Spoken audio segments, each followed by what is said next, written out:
The host has started broadcasting a reminder on YouTube alert.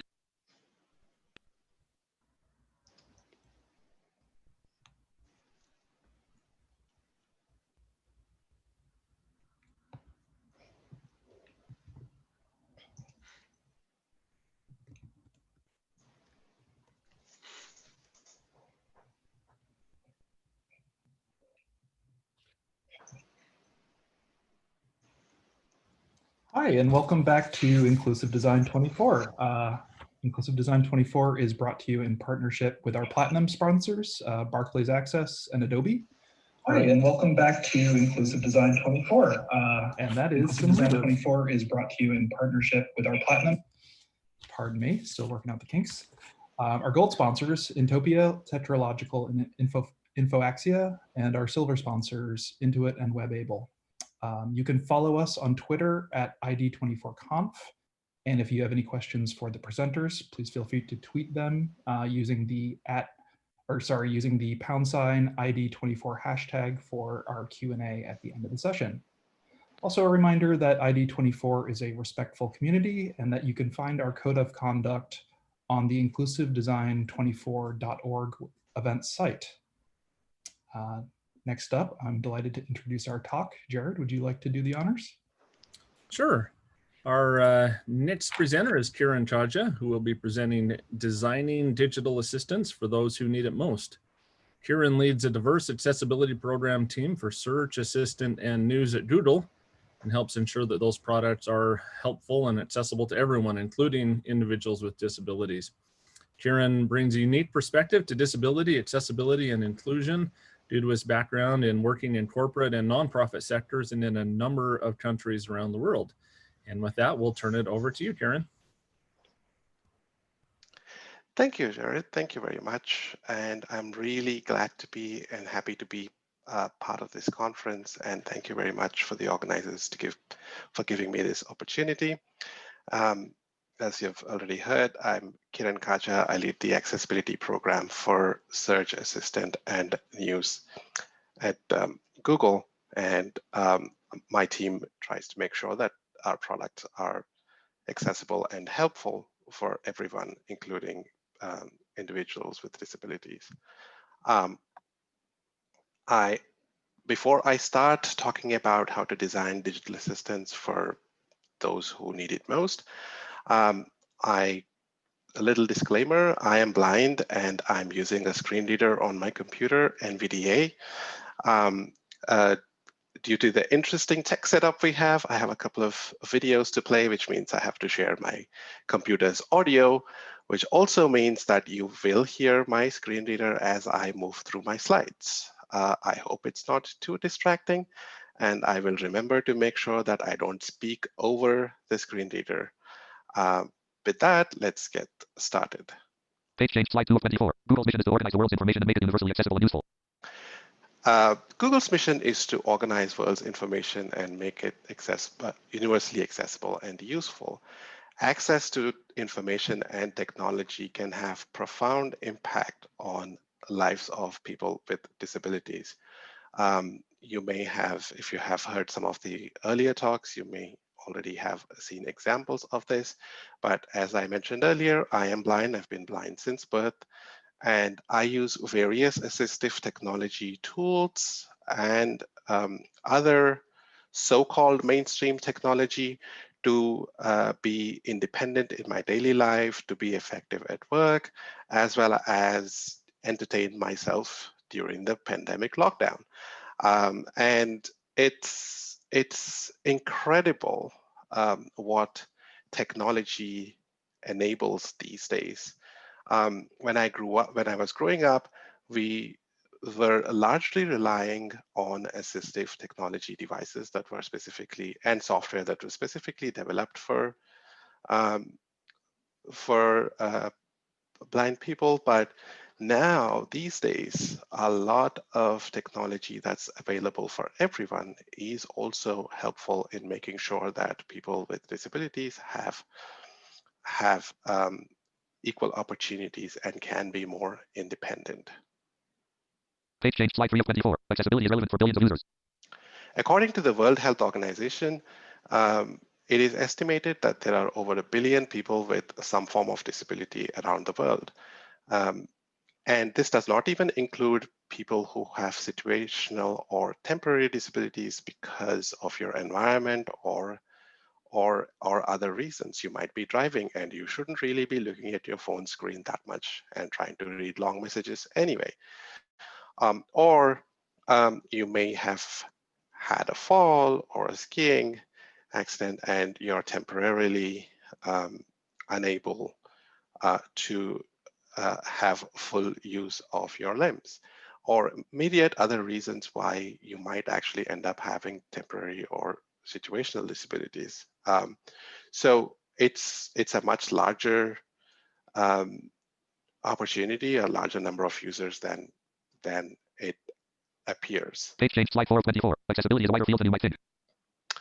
It's also a much wider field than you think. There is a bar graph here, which shows that there are more colorblind people than native English speakers around the world. Interestingly enough, I kind of made this hard for colorblind people to read, to point out that you might want to think about how you use your communication to, think about making your communication and presentation accessible too. So one of the messages that I'm trying to say here is that you should think about the widest possible range of users that you might encounter, even in things like communication. Page change, slide 5 of 24. Top smart speaker use cases. Switching to the digital assistant. When I talk about digital assistants, what do I mean? I'm essentially talking about things like the Google Assistant, Alexa, Siri, and other digital assistants that are primarily voice-based. So you speak to them, you ask them questions, ask them to do things for you, and then they go do those things or answer your questions by voice. Now we have these digital assistants these days all over the place. They are built into smart speakers like the Nest Mini, Nest Hub Max, and they are available on pretty much all smartphones, Android, iOS, etc., smart TVs, headphones, and a range of other devices. They are being built into cars and things like that. Last year, there was a survey that was done, a large survey that was done, asking people what they use their smart speakers that have digital assistants on them for. And the answers are not very surprising. People use them for asking questions, playing music, asking for the weather, or if you're on the West Coast like I am, asking for air quality because of all the smoke and wildfires, and setting alarms and timers and those things that you might be familiar with if you have ever used a smart speaker. For our product accessibility work, we also do quite a bit of research with people with disabilities, and we ask them similar questions to make sure that we are not missing out on any specific needs that people have because of disability, and then they want to make use of digital assistants and smart speakers that way. But users have primarily told us that even users with disabilities actually use these smart speakers for similar reasons, which is great. So we have a product which kind of satisfies the needs of everyone. But then there are areas where smart speakers and digital assistants in particular can really have a disproportionately positive impact. For example, Page change, slide 6 of 24. Control your environment independently. Being able to use your voice to control your smart devices at home independently. That's one of the biggest things that I like about using the Google Assistant, for example. I have smart lights. I have a doorbell that tells me there's someone at the door. It can even recognize faces for familiar faces and tell me that my friend so-and-so is at the door. There are tens of thousands of devices and hundreds of manufacturers that work with the Google Assistant, and the devices range from thermostats to lights to kitchen appliances to even health-based devices that work with voice. The great thing about all of this is it takes away the complexity involved in interacting with the technology, and in some cases it actually makes them accessible and usable. Before I started using my Nest thermostat with the Google Assistant, I wasn't really able to control the temperature in my house. It was either too hot or too cold. Now I can just say to my smart speaker, hey Google, and set the living room temperature to 72 degrees Fahrenheit, and it does it for me. In the next slide, I have a video which is part of our Assistant Accessibility video series that talks a little bit more about what benefits this smart home integration exist for users with disabilities. So let's go watch this video.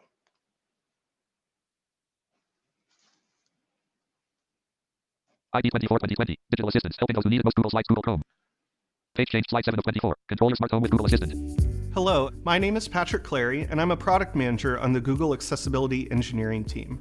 Today, I'd like to show you some features that use the Assistant to control smart home devices by voice.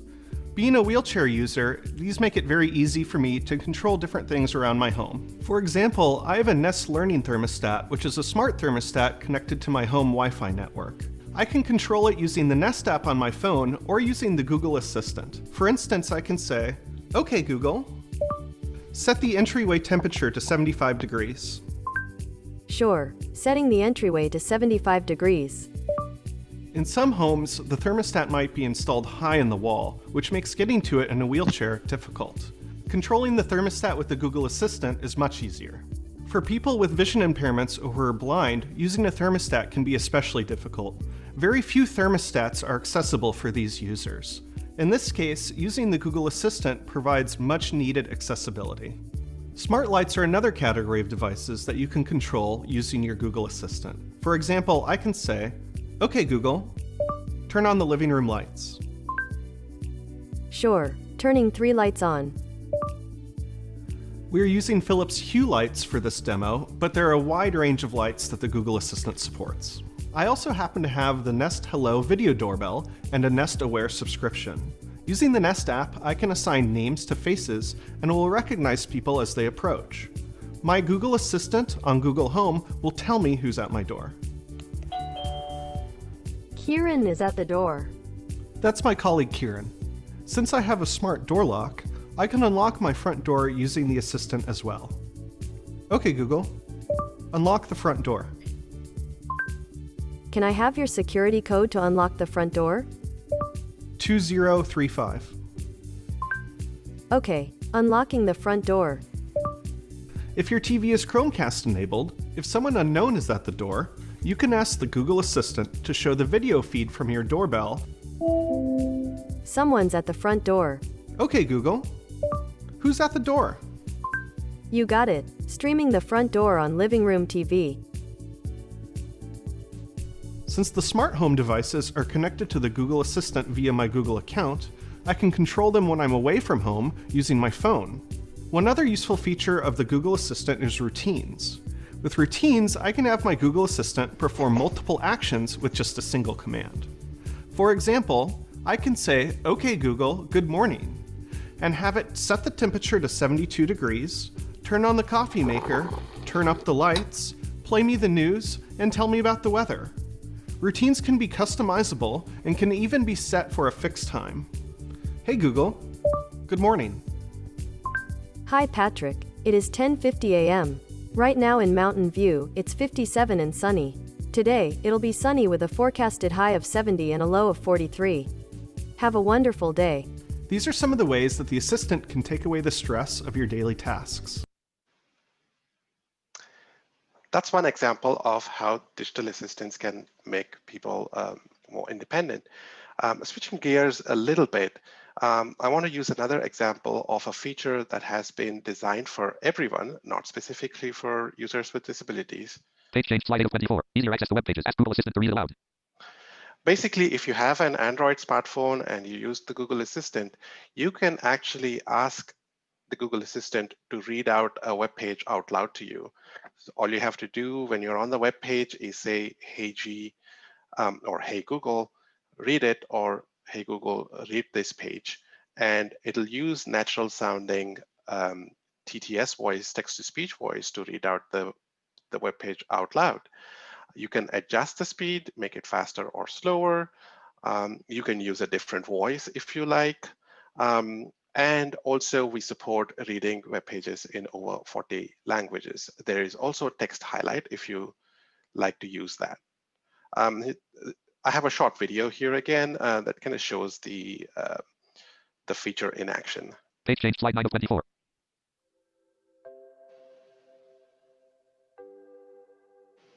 Hey Google, read it. Okay.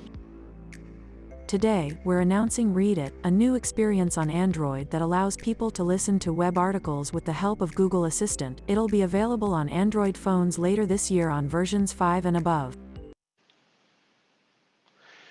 This is great for anyone multitasking. You might be driving home from work and you saved up a few articles that web pages or news articles that you want to read, and then all you have to do is say to your assistant, "Hey Google, read my articles," and it reads them one after the other. It's great for people with reading print difficulties who might struggle reading print. It's great for people who are low vision, who have low vision and struggle reading long passages of text, and even for blind people, even if you are using a screen reader.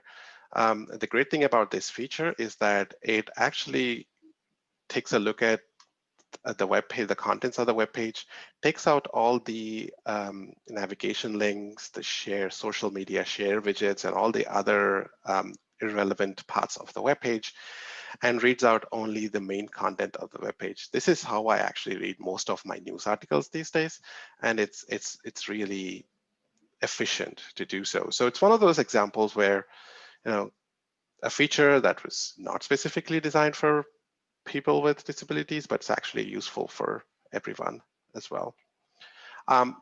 Pivoting to another area where we have seen innovation in using the digital assistants. Page change slide 10 of 24. Action Blocks. Action Blocks is an app that was primarily designed for people who have age-related cognitive differences or cognitive conditions like autism. It was released by Google, I believe, in August or earlier. And what it allows you to do is create buttons on the home screen to perform a range of tasks. So you can assign one button for either a single task or a range of tasks. For example, you can have you can just use a single tap to do things for you, such as send a message to your parent to come pick me up from school. You can control your smart home devices. You can play your favorite video channels, and basically whatever you can do with the assistant. What the Actions Block app does in the background is essentially sending or using the Google Assistant to perform a set of actions that you've predefined for each of these buttons. While this is great for users with cognitive impairments, it actually benefits everyone, and especially advanced users who kind of like to have a one-tap access to things that they might do on a regular basis. So it's one of those areas where we are noticing people coming up with interesting innovations using digital assistants. And as a tip, I would really watch this space for other interesting integrations coming soon. Page change slide 11 of 24. And what other ways can voice technology help people? We've seen a few examples where digital assistants are either helping users directly or helping users in conjunction with apps or partners. But if you've noticed, all of this kind of assumes that you are, as a user, are able to speak, and that the digital assistant is able to understand you and do things for you. Unfortunately, this is not always the case. Page change slide 12 of 24. But what about helping people whose speech is not easily understood by machines? There are people who have conditions like ALS, Down syndrome, stutter, etc., who have whose speech is not really clearly understandable by Google Assistant or other digital assistants. We have made tremendous strides in speech recognition over the past few years. I think Google's word error rate is about 5%, which means that essentially 1 in 20 words is misrecognized by speech recognition. But if you have any sort of a speech condition, that error rate can go up pretty quickly. In some cases, we may not be even able to understand what you're saying. That's not great. The users with these speech conditions are not able to make use of all the benefits that digital assistants offer. But thankfully, there are projects underway to try and find a solution to this problem. Page change slide 13 of 24. G.co/Euphonia. Euphonia is a project that Google launched last year, which seeks to solve this problem where speech recognition algorithms are not able to understand what is technically referred to as non-standard speech patterns. The way speech recognition algorithms work is that they train themselves on large amounts of data. With some of the conditions, we don't really have the luxury of having that large data corpus for these models to train on. So this team has been really working hard to figure out a way in which we can create speech models for individuals who have these speech conditions. In partnership with the Canadian Down Syndrome Society, they've also launched Project Understood, which aims to get volunteers to donate speech data so that we can generate speech models for these users, and they can then be understood by digital assistants and derive all the benefits that everyone else is able to achieve. Page change slide 14 of 24. Live transcribe. Another interesting byproduct of some of the advances that we've made in speech recognition and AI is Live Transcribe. Live Transcribe is an app on Android that basically transcribes speech and background sounds. And you can use it on an Android smartphone or a tablet. And I have seen so many great uses of this app. It's incredible. We have a quote from a boxing coach here who really talks about the fact that Live Transcribe not only provides transcription of speech, but also recognizes background noises or background sounds, which is really important for context. One of my colleagues told me that they were at her grandmother's birthday party, whose grandmother was had age-related hearing loss, and they used Live Transcribe. And when everybody was singing "Happy Birthday," Live Transcribe showed that singing "Happy Birthday" instead of just translating all the things transcribing word by word.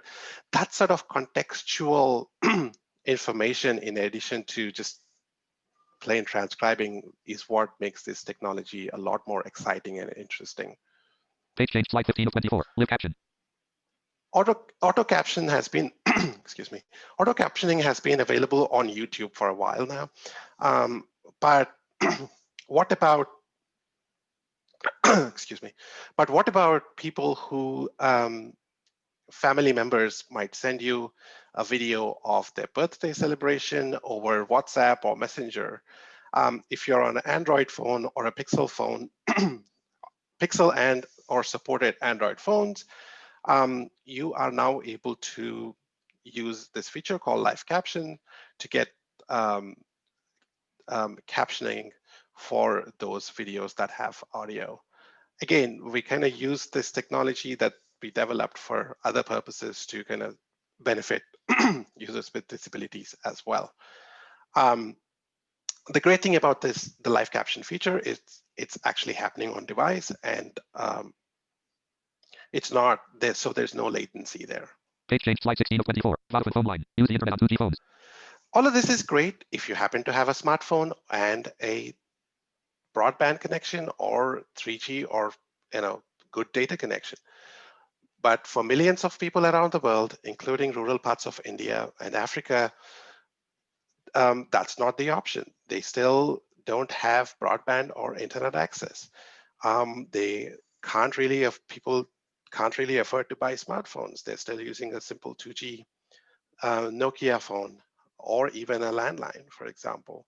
So the Google Assistant team partnered with Vodafone, which is a mobile service provider in India, to launch the helpline where you could call a phone number and get access to the Google Assistant through the phone line. So it's the same kind of technology, digital assistant technology, voice recognition, all of this, but it's not on a smartphone. It's not using the internet. You just call a phone number. Again, the abstraction that we have in digital assistants is making all of this kind of interesting use cases come to life.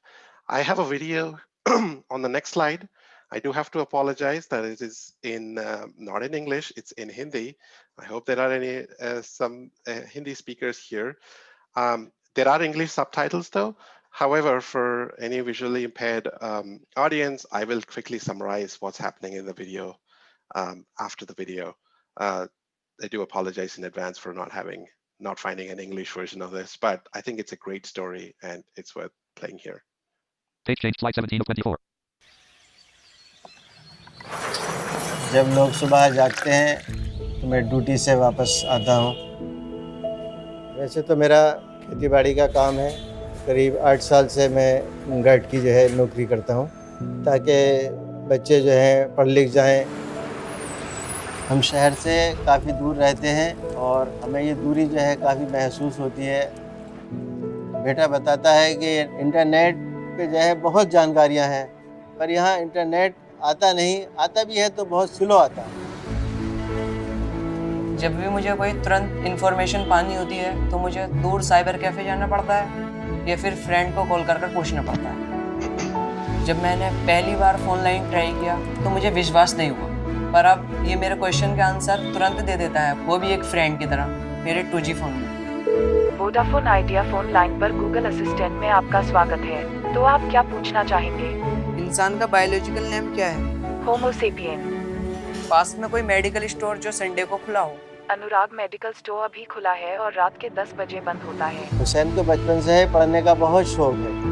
आज भी कभी हमें ज़रूरत पड़ती है तो वही हमारा हेल्पलाइन है और वो अब हमें भी बताने लगा है। लीजिए आप ट्राई कीजिए। Lucknow Patna train time? लखनऊ से पटना तक ट्रेन 12,370 है जो सुबह 8:15 बजे निकलती है। मेरा ये नंबर मेरे उसमें सेव कर लीजिए। अब पापा कहीं भी जाएं, उनका असिस्टेंट हमेशा उनके साथ रहता है।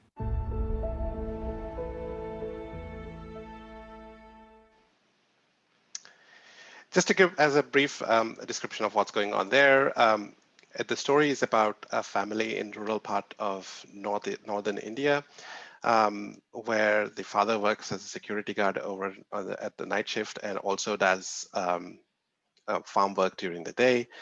And they don't really have internet broadband connection in their village, and also no 3G, and they have a 2G phone. And the son discovers the helpline that you could call and ask a Google Assistant questions. One of the questions he asks was, what's the biological name for human beings? And the answer was Homo sapien. And he asks for a pharmacy that's open on a Sunday. And Google Assistant answers him as well. Then he gets his father to save the phone number on his phone and get information that way. An interesting personal story, kind of linked to my childhood. I grew up in India, and train travel was the main form of travel back then. And I would always call a phone number that we had for the local station where they recorded the train timings for all the trains coming in that morning, and if they were on time or delayed. You basically had to sit through 10 or 15 train time announcements before it got to your the train that you needed. In this case, the father asks for a specific train, and the Google Assistant is able to find that information real-time basis and give them the answer. It's an interesting point, way of how technology evolves to solve a need that is still a great, information need still after maybe 25 years. I think I used to call that number in early 90s when I was really young. It's a great example of how technology evolves. Now, I've given you enough examples of how technology, digital assistants can benefit, but Page change, slide 18 of 24. Some best practices. Some best practices. I will come out and admit that I'm not really an expert in designing voice interfaces or digital assistants, but I've worked with teams, product teams for the last 3 or 4 years who have been designing these things. And I learned a few things, and I kind of wanted to share those like best practices that I found are the most important that you could use as pillars when you're designing products that are based on digital assistants, or if you're working on any of this kind of technology. I'll also give you links to detailed information as well. But first and foremost, page change, slide 19 of 24. Co-design. Co-design. What do we mean by co-design? You really need to get the people who you are designing for onto the table at all stages. I might sound like a broken record when I say this again. Like, you need to involve users at all stages. It sounds like a pretty simple concept. It's so hard to do in reality. I noticed this especially in the accessibility and inclusion area, where people have the right intention and enthusiasm to solve a problem that they think that exists. But it's extremely important, first of all, to figure out and ask the people who you think have the problem if it actually is a problem. One example is there's a story about Stephen Hawking. People wanted to give Stephen Hawking a new voice because Stephen, if anybody has heard Stephen Hawking, it's the old Dectalk synthesizer that's kind of old. And people thought they could use all the new technology and give him a new voice. Stephen Hawking said, no, absolutely not. I don't want new voice. This is my voice and I'm happy with it, period. That's it. So it's extremely important to validate your concepts, you validate your ideas with the people who are affected the most by those ideas, or who can benefit, who you think can benefit. And in a lot of cases, we as technologists love complex problems. We want to solve the most difficult problem there is to solve. That is not always the most useful, though. So it's really important to, and I stress this again, user research, asking users for opinions or validating your concepts. That's having worked with engineering teams pretty much all my life, that's probably the hardest thing, because we know that there is a problem, we think there's a problem, we think we have a solution, we want to implement it ASAP and get it out the door. It's great, but you need to validate with your users. So you really need to design with the user. Page change, slide 20 of 24. Customizability of speech. Speech is the primary mode of interaction for digital assistants. So it's pretty important that we provide customizability in speech, because one speech doesn't fit, one voice, one speech doesn't fit everyone's needs.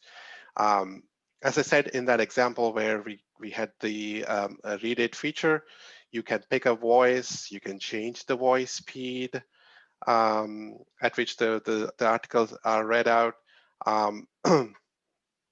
And you are able to pick a different voice if you like. That's sort of customizability, as much customizability as you can give, is extremely important in some of these technologies. Otherwise, if your primary mode of interaction is uncomfortable, people won't use your product, period. Page change, slide 21 of 24. Designing for multimodal interfaces. We are seeing this new class of devices come up now, which is essentially smart speakers, but they also have a touchscreen display on them.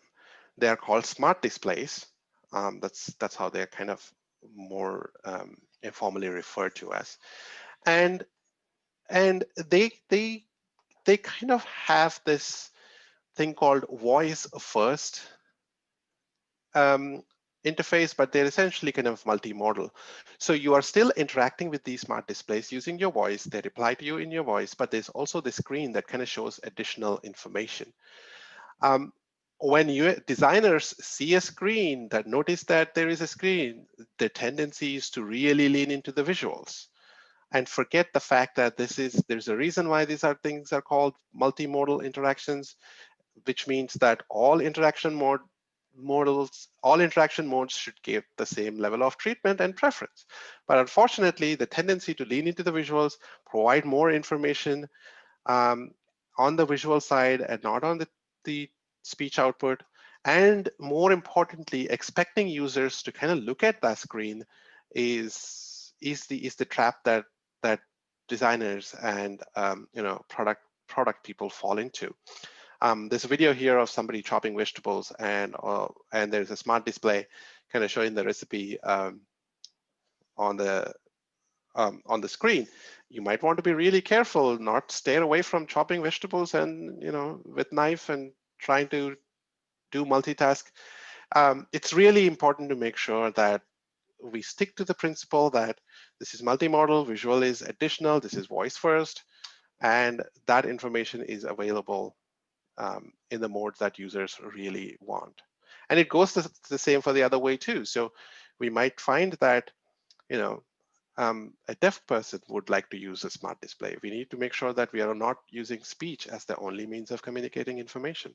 So it's really important to understand what the mode of interaction that these devices support, and support them equally.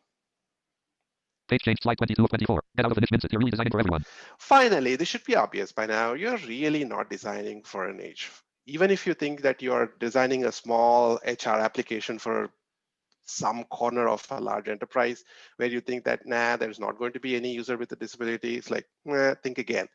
There will always be someone with some kind of a disability down the road. So don't think that, nah, I'm not really going to be designing this for people with disabilities. That's not going to happen. With aging and all the other conditions, you're going to have more people with some sort of a disability or the other. So you may as well start thinking about it. To give you an example, and again, the main thing here is the things that you do to support people with disabilities actually benefit everyone else. Like, you're trying to look at the screen on your phone in sunlight, direct sunlight, high contrast mode can help you. Forgotten your glasses? Well, you could ask your Google Assistant to read out the web page for you. Or you're holding shopping bags and you don't really have the full use of your fingers. Larger tap targets can help. So it's like, there's so many examples of these. Again, I don't want to sound like a broken record, but you're really not designing for a niche anymore. You're kind of designing for everyone. So we need to get out of that mentality and design for everyone. Now, I hope that's kind of useful in like giving you a kickstart on some of the concepts that we think about when I'm working on digital assistants. The main thing is that takeaways for me are digital assistants take away the complexity in interacting with technology for users. Being able to ask for things to be done in a natural voice is the most natural thing. And that's where the real power of digital assistants lies. One of the challenges that we've had is trying to get people to understand how these technologies can benefit them. So Page change slide 23 of 24. Accessibility with the Google Assistant video series. We've put up a video series on Google channel on YouTube called the Assistant Accessibility Video Series. If you search for this Assistant Accessibility Video Series on YouTube, you should be able to find it. Or the URL is goo.gle/A11Y-assistant. That's goo.gle/A11Y-assistant. This is a series. Of kind of instructional videos, and one of the smart home control video that I played earlier is part of this series. It kind of tells you what features are helpful for users with disabilities. Finally, I have Page change slide 24 of 24. Resources. Finally, I have a few resources here. Actions.google.com/design or actions.google.com/design has some really good design guidelines that you could take a look at. And my colleague Kathy Pearl has written a really great book on designing voice interfaces, which is also a really good read. Finally, as I said, at Google, we try to make sure that we involve users with disabilities in our product development process. And so there's a link here. If you are someone with a disability and want to help us test products, you can sign up for the Accessibility Trusted Tester program. And that's at g.co/A11YTT. So that's g.co/A11YTT. With that, that's all I have to say. I hope you found this useful and happy to take questions. Thank you, Kiran. That was an amazing talk. I really, really appreciated you sharing all that with us. We have a few kind of questions coming in. I guess I'll start with the first one here. What are some challenges that you've encountered in working to develop digital assistant interfaces? I think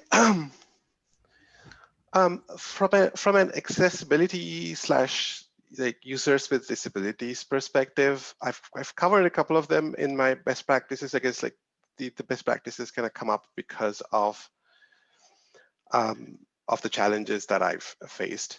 But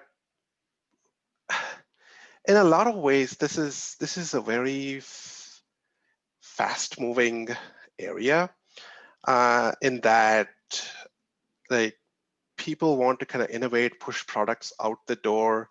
In a lot of ways, they want to see how these products succeed, and convincing teams that, you know what, actually these are great products for people with disabilities, and that we should think about them as a user base to target, or a market. It's a market opportunity is probably the biggest challenge that I've had initially. It's no longer the case now. Initially, that was the challenge that I faced. It was like, this is actually a big user. This is a market opportunity for us, and we need to serve. We need to, do things to capture that market. But what helped in that case was actually trying to show how it's not just about like talking about disabilities in particular, but what they need from this. So, for example, when I mentioned the leaning into visuals and making sure that the speech output matches the visual output on smart displays, it's great for people who are blind or visually impaired, but it's also great. It's really useful for everyone who are trying to do a lot of things at home today. You don't want to be staring at your smart display every time you ask it a question. So like trying to combine or you might not have your reading glasses on when you're asking your Google Assistant a question. So trying to combine those numbers with people, it's not just like people who are blind, but actually people who may, for whatever reason, are not able to look at the screen. That's kind of the one of the earliest challenges. The next challenge, as I said, is getting people with disabilities involved. It's kind of, there are a number of restrictions, and there are logistics around involving people with disabilities, and getting people to participate in studies and getting the right sort of training and awareness and sensitivity to all of that. Other than that, it's not been a major challenge because if you actually remember, speech recognition was for a long time used by people with motor impairments to kind of use for work. Text-to-speech was used by blind people with screen readers. So these are technologies that were originally developed with people with disabilities in mind, which actually kind of became quote unquote mainstream, whatever the mainstream is these days. So yeah, I think that initial, like reminding people that, you know what, these are user groups, they're large, and we need to make sure that their needs are accounted for is probably the biggest challenge. Great, thank you. Kiran, thank you for describing all those benefits that personal assistants can bring to those with various types of disabilities. You spoke about live transcribe and live captioning, which can definitely be beneficial for users with auditory disabilities, but those seem to be kind of separate technologies from the mainstream digital assistants. Could you maybe speak about if there are any efforts underway to support better native accessibility of those technologies to users who are deaf or hard of hearing? That's a good one. So the reason the reason I brought up live transcribe and live captioning is kind of the underlying technology that we use is similar. Like for example, the speech recognition technology is what is used for digital assistants too. And the work that goes underneath to understand the context, that's where the digital assistants can come in, because digital assistants or your personal assistants have a lot more contextual information about you, about your environment, where you are, and that's where we think that's where the intersection is and helps the product give you a lot more contextually relevant information in addition to plain transcription, right? So I gave you that example of like singing happy birthday, or other areas where we are able to recognize background sounds and give that information to champagne cork popping, for example. And you might if you are able to hear it, you'll turn around and look at that, what's going on, why are they celebrating? But if live transcribe ignored those things, then you won't have that information, and your participation in social events kind of goes down a little bit. Yeah, the reason I think there is more possibilities in using some of the things that we do with machine learning and apply to them to live captions and live transcribe.